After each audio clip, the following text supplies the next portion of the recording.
everyone, and welcome back to my channel. I'm down here in my craft room this weekend, just getting ready to have a nice fun time, just kind of crafting and getting some things done here and there. I just finished my craft show kind of circuit for the year, and it's a lot of work. I don't know, for those of you that have done craft shows before, you know what I'm talking about. Just, getting prepared, and also, just sitting at the shows can take up a lot of time too. So I'm kind of glad that that's all finished for this year. And I decided that next year I'm probably just going to settle on doing definitely one craft show, maybe two, depending on what comes up. But I think for the most part, I'm just going to focus on my Etsy shop, focus on my card making for a local shop that I do cards for, and just kind of have fun in my craft room. Maybe try to catch up on some of my scrapbooking.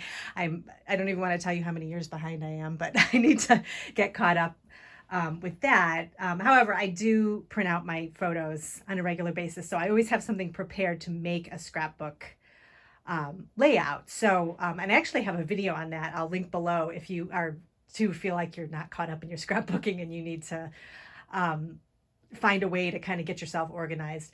I have a video on how to keep your photos organized that is definitely helpful, and it makes you feel like you can go back to scrapbooking whenever you want, and it will always be there. You'll always be ready with some pictures. So anyway, but down here in the craft room, let me kind of show you what's going on.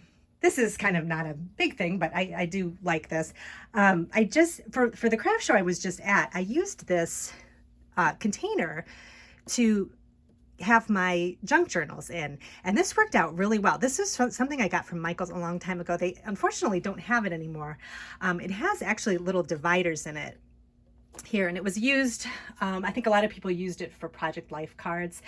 I wasn't using it for anything, and then I thought, this is a great stand to put junk journals in. And then now that I'm done with the craft show, I wanted to find a place to put all of my vintage Better Homes and Gardens books. I have some decorating books, I have a sewing book, garden book, and I just wanted to kind of display them in my craft room because as I've talked about before, I like having a lot of my stuff out, especially things that are kind of provide inspiration, whether it's the colors or the design of it. In this case, I love the kind of retro look of these books, and I have some of my other junk journal supplies out in the open, and so this just is a nice place to just have them out. And before, they were kind of piled up and hidden, so this is just nice to have, and then I can refer to them, or use some of the pages if I want for different junk journals.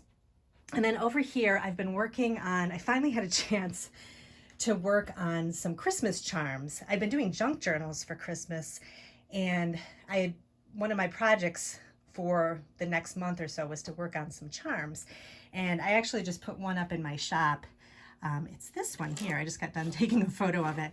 I like the way this turned out. I ended up using these large lobster clasps. They're actually keychains, and they have a nice chain on them. And then I had all these great beads and charms and things that I had gotten kind of all over from Michael's and different places, and a lot of stuff I had accumulated from a couple of years ago. So I kind of put everything out and kind of just sat and kind of messed around with different bead combinations. And so I've been coming up with some good ideas for charms for either junk journals or even your handbag, if you like to have some little festive chains on your handbag or anything. So I'm going to continue to work on those this weekend, but this was one of them I made. And then these are just some of the things that I'm using. I'll move these tools out of the way. By the way, too, I recently started utilizing this. I don't think it's an app, but it's a website. It's called kit.co, and it's a way to kind of gather all of your favorite tools together for what you use for projects and have them all in one spot. So I have a link down below to those. So if you're looking for anything I use in my craft room, either to stay organized, to make cards, anything like that, I have it all listed over there, so you can kind of take a look. I actually just listed these tools for beading. I've been kind of trying different things to figure out what works best. You know, when you want to open up like jump rings and that kind of thing, what types of tools work best. And I have a couple of these tools that really work great. So I listed those on the website there.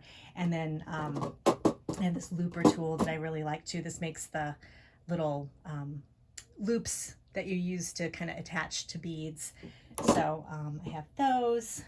So just if you want to take a look at that, it can be helpful if you're kind of looking for ideas for yourself. But anyway, this is kind of what I'm working with right now. I just have this little container here. This is stuff I've kind of accumulated over a few years. Like some buttons and some little charms and just some cute little snowflakes.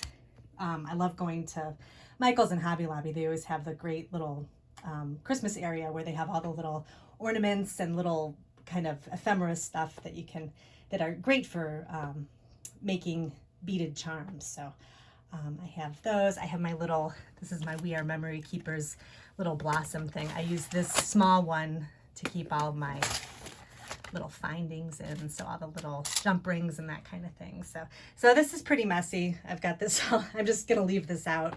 That's why I like this table, because you can just kind of do different projects on it, and it's really it works really well for that. I use it for, you know, scrapbooking and my junk journals and everything like that. So let's see what else is happening. We'll go over here. Oh, I was talking about Michael's. I'll show you a couple things that I picked up. And actually, I just looked online and they still have this. I like to get stuff, if they have good stuff for Christmas, whether it's for junk journals or other types of things, I like to pick it up when I can get it, because you don't know if they're going to bring it back the following year. And I'm usually making things ahead of time. So Michael's had this great line. It's called, I don't really know what it's called. It's kind of like a retro. If you go on the website, you can see it.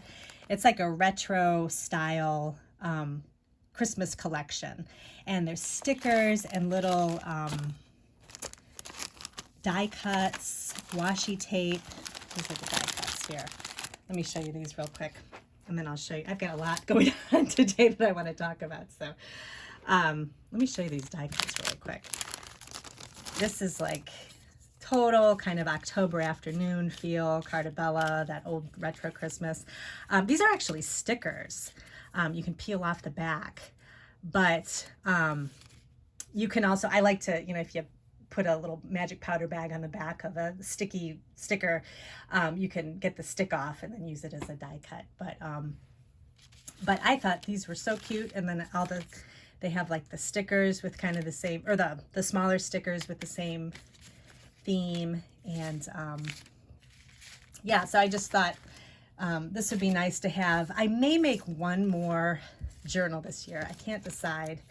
I figure people would be interested even after Christmas on purchasing a journal in my shop, because you know, you have all your pictures, but maybe you don't know what you're going to do with them yet. So I may do one more journal. I'll have to see, but I thought this was a nice little collection. And then they had some of the washi tape too that I thought was cute. So this you can get online and in the store too. So I thought I'd show you that. Now I wanted to talk really quick about, I'm calling this kind of like crafty helpers, gift ideas. These are things like if you have a friend who likes to craft, or if you get some kind of, you know, a fun gift card or something, maybe some ideas for some things that you could purchase that, these are things that I found over the years have always helped me in my craft room. And they're mainly tools, and I thought I'd just pick 4 and kind of talk about them. So this would be for, you know, like if you like card making, even if you do scrapbooking and you do, you know, you cut out dies and things like that, these things can be really helpful. So let me show you real quick. This first one is from Spellbinders. It's actually a little tool. It's called the Main Attraction, and it's it's shaped like a diamond, and it has a magnet on the top of it.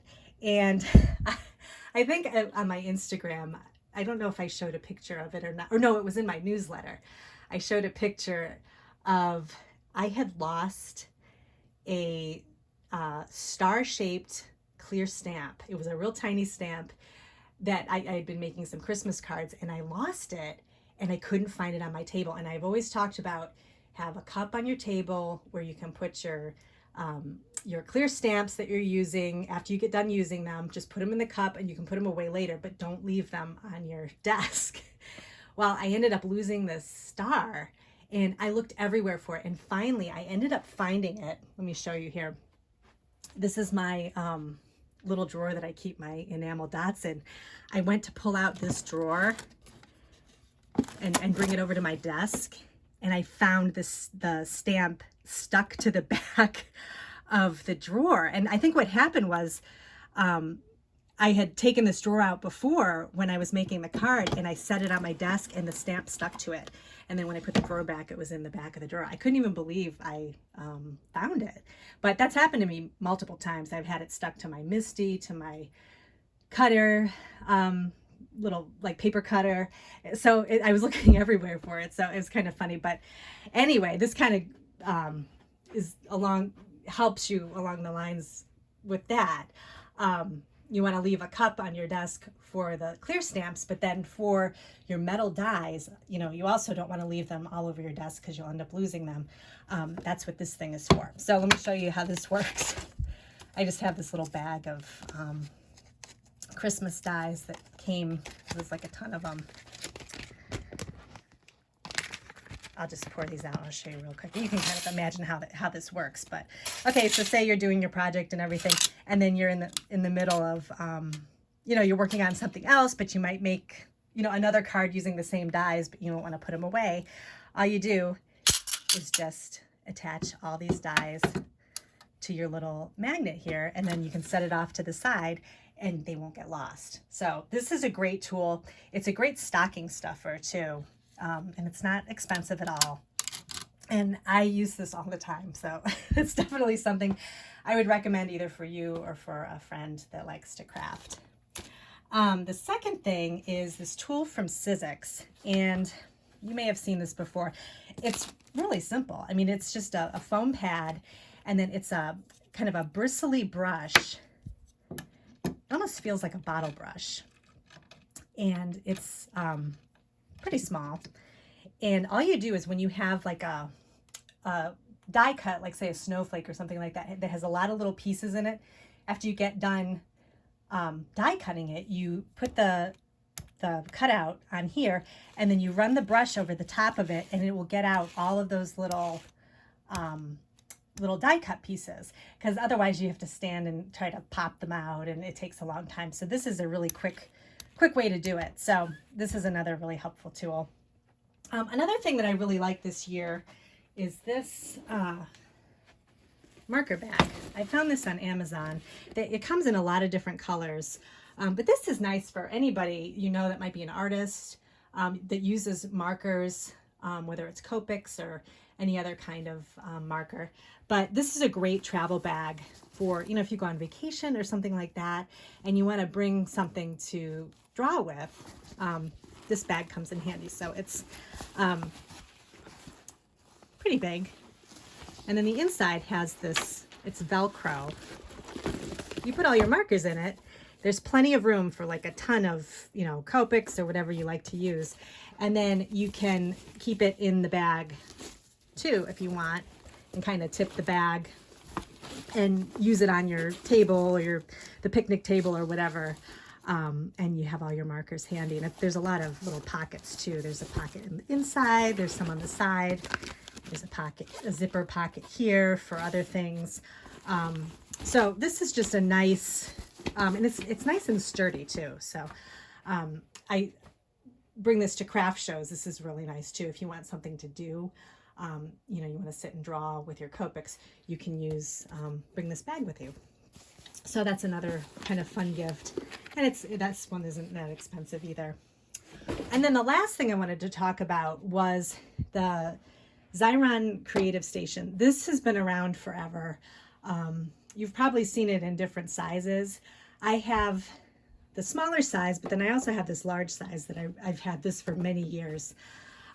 It basically is just an adhesive machine, and it will add adhesive to any type of, you know, if you have a die cut or if you are making cards and you want to have, say, like a sheet of pattern paper on the front of the card, and you want to make sure you get enough adhesive on the front to adhere it to your card base. This is a really handy tool to have. I have the large one because I like being able to add multiple pieces of paper or die cuts here and then run it through all at the same time. It saves a lot of time. But I'll put a link to this one. I'll put a link to the smaller one. If you really don't think you're going to use a big one, they have a smaller one. This is 9 inches. They don't have anything bigger than this for, say, like a 12 by 12. But this is so handy. I always think about, you know, how much I actually use this, and it's a lot. I'll just show you with this little piece of cardstock. So say you want this to be, this is like a die cut. You want it to be a sticker and have the adhesive on the back of it. You pop it in here and you just kind of push it up to where it stops. And then you just run the crank. And you can see it comes right out. And then you just stop it right at the end. And then there's a little cutting blade here that you run along the side, and it makes a sticker. And then you just peel off the backing, peel it off there, and then you've got your adhesive on the back there. This is a permanent adhesive. You can also get repositional adhesive. They also have laminate that you can use too, and the cartridges that go inside the machine are interchangeable. So you can pull out your adhesive, add your laminate. So if you don't want to use a heating laminator, there's a laminating cartridge that you can put in here that gives you, it's a kind of cold laminating, so it'll cover your paper or whatever you have with kind of like it's like a laminate, but it doesn't like melt to your paper. It just kind of gives you kind of a clear coating to your paper. So that's nice to have. I think they also have like a magnet adhesive that you can run through it too if you like to make magnets. So there's different options for that. But I love this. This has been such a handy machine. And the adhesive lasts a long time too. I don't use it for everything, but I do use it when, say, I'm making tags and I want to have a backing to my tag to make it kind of an even surface. I'll add, I'll cut out the tag again and add it to the back of a tag that I've already created to kind of give it some more stability. And then this adhesive really comes in handy for that. So that's just some ideas for if you're looking for some kind of crafting tools they're workhorses. I mean, there's something that you're not going to regret buying, I don't think, because I use these things all the time. So it's just like another, fun idea for Christmas or the holidays. So, but let me know if you have any questions on that. I'm trying to think of anything else that's going on. Nope. I did go to the dollar store. I'll show you what I found there. I didn't find anything more for Christmas there, but I did find these stickers, these were on an end cap, so it's kind of fun to, they're sort of, I've never seen them. I had never seen them before, and they were kind of hidden. So, but I found, these are actually rub-on transfers, and I like the dandelions. They kind of seemed like they had I don't know why, but they have kind of a 70s look to them. And I thought these would be nice for junk journals. I like to add rub-ons to blank journal pages. So I thought this might be a nice little accent to the corner of a page or something. This is a glass sticker, but I thought this would work really well too for maybe some darker paper. And I thought those designs were really pretty. I like these puffy stickers. They have a kind of a metallic look to them. I thought those would be nice for a travel journal to add to those. And then I like the colors of these butterflies. They're really bright colors. So I picked up a couple of those. And then I really like these too. These again had kind of like a 70s look. These little flowers and cactus. So I got 2 of those too. So a lot of information today. If you have any questions, let me know. I've got pretty much all of my holiday stuff in my Etsy shop, my handmade shop. So I have a few junk journals. There are some videos where I do flip throughs. So if you want to see those, Definitely take a look at those. They're pretty recent, I think. Um, and then I also have in my vintage shop, I have a couple of Christmas items too. And I'm going to be adding some more things this weekend to my vintage shop. So if you're looking for junk journal ephemera to add to your journals, these are things that I found kind of searching for things to make for my journals, and then any extras I like to put in my Etsy shop because I figure other people would enjoy using those too. So it's just fun to have different stuff, you know, to kind of work with in your journals. So thanks for watching today. And again, if you have any questions, let me know, and I'll see you in my next video.